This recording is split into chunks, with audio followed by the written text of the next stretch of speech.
Pour les prochaines minutes, on va vous parler des écoles qui ont besoin de sérieuses rénovations sur l'île de Montréal. D'ailleurs, on va vous donner un site Internet, le site de radiocanada.ca.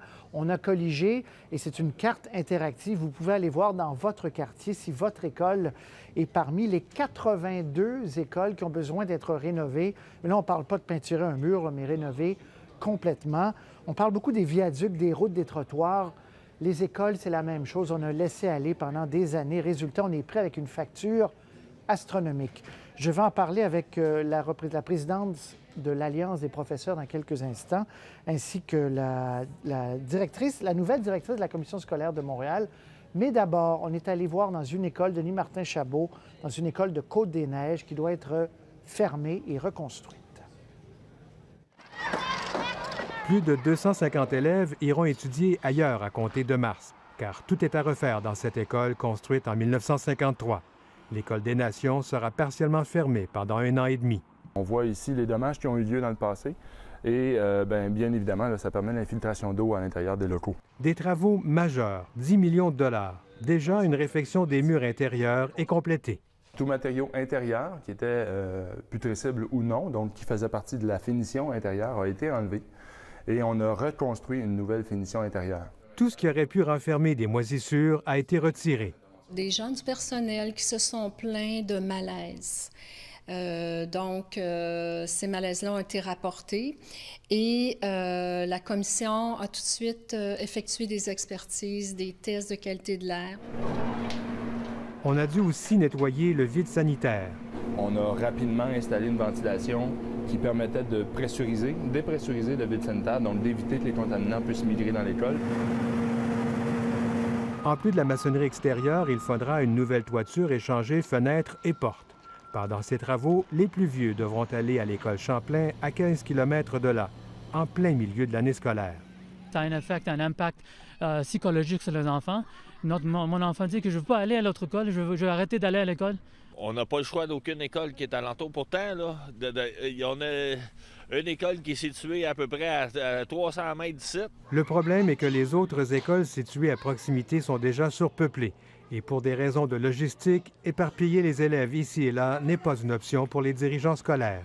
Je vous dirais c'est un mal pour un bien parce que ce qu'on veut, c'est avoir une école saine. 26 autres écoles sont en mauvais état à la CSDM qui n'a pas les moyens de rénover seule. L'appel est lancé à Québec. En infrastructure, je pense que ça devrait être la priorité, les écoles d'abord. Le déficit d'entretien de la CSDM est d'1,7 milliard de dollars. Denis Martin Chabot, Radio-Canada, Montréal. Alors voilà, on vous le disait, Denis Martin vient de le rappeler, il y a 82 écoles. Si vous voulez savoir si votre école de quartier est touchée, devra être rénovée, il y a une carte que l'on a mise sur notre site, donc ici, radiocanada.ca, /CSDM. Vous voyez les petits ronds, vous cliquez sur le petit rond, ça vous a... Là, par exemple, c'est l'École des Nations dont on vient de parler, sur la rue Vézina, à Côte-des-Neiges. On peut comme ça pointer École Simone Monet sur la rue Dupuis, c'est encore à Côte-des-Neiges, et l'école Garage La Fontaine, donc c'est fait, je crois. Bref, il y a des informations pour tous les arrondissements de Montréal et pour toutes les écoles de Montréal, ici, radiocanada.ca, CSDM, /CSDM. Avec moi, pour poursuivre la discussion, Catherine Harel-Bourdon. On vient de vous voir dans le reportage, Mme Bourdon, Harel-Bourdon, présidente de la Commission scolaire de Montréal, et Catherine Renaud, présidente de l'Alliance des professeurs et professeurs de Montréal. Mesdames, bonsoir. Bonsoir, M. Roy. Madame Harel-Bourdon, bonsoir, M. Roy. Bonsoir. On vient de vous entendre dire que c'est des travaux majeurs qui doivent être entrepris, des travaux qui vont coûter très cher. Quel est le plan de match précis là, pour les prochaines années? Bien, d'abord, je veux rassurer les parents qui sont à la maison parce que oui, il y a beaucoup de travaux à faire dans nos écoles, mais nous, on veut offrir un milieu sain à nos élèves, donc ça nous préoccupe grandement et c'est pour ça qu'on planifie les travaux dans l'ensemble des établissements. Parfois, ça peut se faire en cohabitation, ça peut se faire l'été également, la fin de semaine, pendant la relâche, mais parfois, on a des travaux vraiment majeurs. L'exemple de des Nations, on a demandé à votre équipe de nous accompagner pour voir les travaux qu'on avait à faire et c'est d'une telle ampleur qu'il faut relocaliser une partie des élèves de l'école. Bon, mais je repose la question. On parle de 82 écoles Madame Harel-Bourdon, vous n'avez pas les budgets actuellement à la commission scolaire pour réparer, rénover toutes ces écoles-là. Donc, est-ce qu'il y a un plan de match? Quelle est la demande précise à Québec? Bien, effectivement, on a un plan de match parce qu'on a besoin d'argent pour le maintien des établissements. On a besoin aussi pour l'agrandissement parce qu'en plus, on est dans une situation d'augmentation du nombre d'élèves à Montréal. Donc, le plan de match, c'est d'avoir plus de financement et on travaille dans différents comités, dont un comité avec Mme Renaud pour faire valoir, en fait, notre point de vue au gouvernement du Québec. Vous savez, il y a eu des décennies où on était financé pour 200 établissements à 7 millions de dollars par année. Donc, c'est sûr qu'il y a un déficit d'entretien. On est passé à 50 millions de dollars par année, mais c'est pas suffisant. Cette année, on a eu un montant additionnel pour des travaux de qualité de l'air. De moisissures importantes, on en a beaucoup parlé ici. Vous étiez obligé de réparer, là. C'était irrespirable. Oui, effectivement, on est obligé de faire des travaux dans ces écoles-là, mais ce montant supplémentaire-là, il va falloir l'avoir à chaque année parce que si on a des problèmes au niveau des ponts, des infrastructures, on en a aussi dans les écoles. Puis je pense que, comme je le disais dans le reportage, ça doit être la priorité. Je pense que la population s'attend à avoir des milieux sains et s'attend à ce que les investissements soient priorisés auprès des élèves. Catherine Renaud, présidente de l'Alliance des professeurs, vous trouvez, j'imagine que ça ne va pas assez vite du côté et de la commission scolaire et du côté de Québec, là.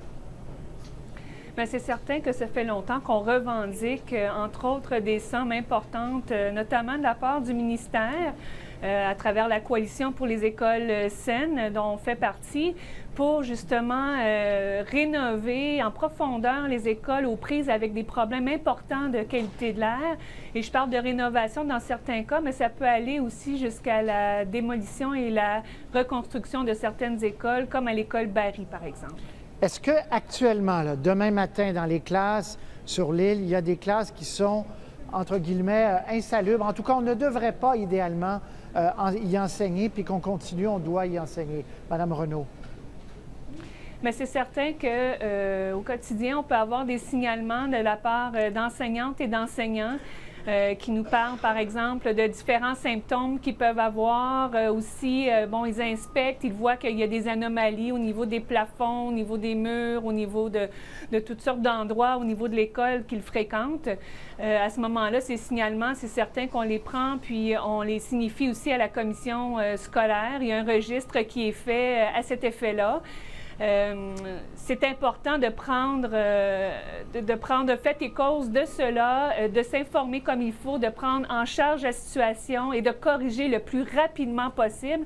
C'est quand même la santé des enseignants, des enseignants et des élèves dont on parle ici. Donc, en terminant, Mme Harel-Bourdon, est-ce que vous croyez que vous avez les arguments suffisants, nécessaires pour aller à Québec? Parce que tout le monde se bat pour avoir des budgets. Il y a le réseau de la santé d'un côté, il y a l'éducation de l'autre, il y a tout le reste. On n'a pas l'impression que ça avance très rapidement, ce dossier-là. On se dit, bon, ben c'est des écoles, puis ils vont se débrouiller. Bien, moi, je vous dirais qu'on avance au niveau des ressources qu'on met de l'avant. La personne que vous voyez dans le reportage, c'est toute une équipe qui vont sur place, justement, quand il y a des signalements, comme le disait Mme Renaud. Et nous, on continue à avancer et on espère que la population sera derrière nous pour faire valoir au gouvernement, dans les prochains mois, l'importance que revêt ces investissements-là.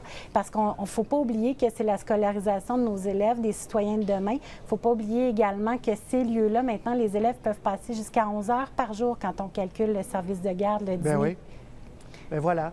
Bien écoutez, on va suivre ça et je rappelle aux gens qu'on peut aller sur notre site et vous allez voir dans chaque quartier, ça s'est bien fait avec l'équipe du Web. On a mis chaque école et les parents qui font des pressions, ça ne nuit pas non plus. Il y a des écoles qui ont été agrandies, entre autres aussi dans Côte-des-Neiges, d'autres rénovées, on l'a vu. Merci, mesdames, d'avoir été avec nous. Merci. Merci. Au revoir, à la prochaine. Bonsoir, mesdames et messieurs. Les écoles à Montréal sont dans un état lamentable, tellement en fait qu'il serait plus simple de démolir certains établissements au lieu de les rénover. La CSDM vient de faire le bilan des travaux à réaliser et la facture, comme nous le dit Normand Grondin, sera salée. Des rénovations, des grands travaux et possiblement d'autres écoles placardées. La CSDM a déposé cet été un plan accéléré de réhabilitation de son parc immobilier. Bilan des dizaines de bâtiments qu'il faudrait rénover de fond en comble et une facture de 1,6 milliard sur 10 ans. C'est dommage d'être obligé d'être rendu là. C'est des édifices qui ont eu besoin beaucoup de rénovation. Et compte tenu du financement qui a été donné, il n'y a pas moyen de faire toutes les réparations qui sont nécessaires. La CSDM a classé ces 226 écoles en fonction de leur état de vétusté. L'état de 27 écoles est considéré trop avancé, ce qui signifie qu'il serait plus rentable de les reconstruire que de les rénover.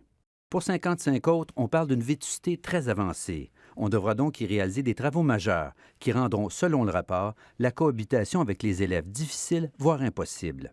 L'état de 134 écoles est dit préoccupant. Et finalement, seulement 10 écoles ne posent aucun problème. Et tout ça, c'est sans compter les imprévus, comme les problèmes de moisissure. Chaque année, chaque mois, il y a une surprise. Oups, on a ouvert un mur, il y a quelque chose qu'on ne savait pas, qu'on ne pouvait pas voir avant d'ouvrir le mur. Donc, il y a beaucoup de choses qui arrivent par surprise. En théorie, la CSDM devrait donc rénover en profondeur 9 écoles par année, jusqu'en 2023. Mais pour y arriver, il lui faudrait 160 millions de dollars par année. Et selon l'Alliance des professeurs de Montréal, c'est le gouvernement qui devrait éponger une partie de la facture. Le ministère, je ne sais pas comment il va réagir à tout ça. On a la difficulté à avoir un engagement formel pour rebâtir l'école Barry de la part du ministère. Là, on arrive avec une prévision, plutôt avec une demande de reconstruction de plusieurs écoles. En tout cas, ce n'est pas gagné d'avance, je ne pense pas. La CSDM ne nous a pas fourni la liste des écoles en très mauvais état, mais sa présidente, Catherine Harel-Bourdon, nous a dit que la commission scolaire ne prévoyait pas de fermeture à court terme, à moins d'une mauvaise surprise, bien sûr. Normand Grondin, Radio-Canada, Montréal.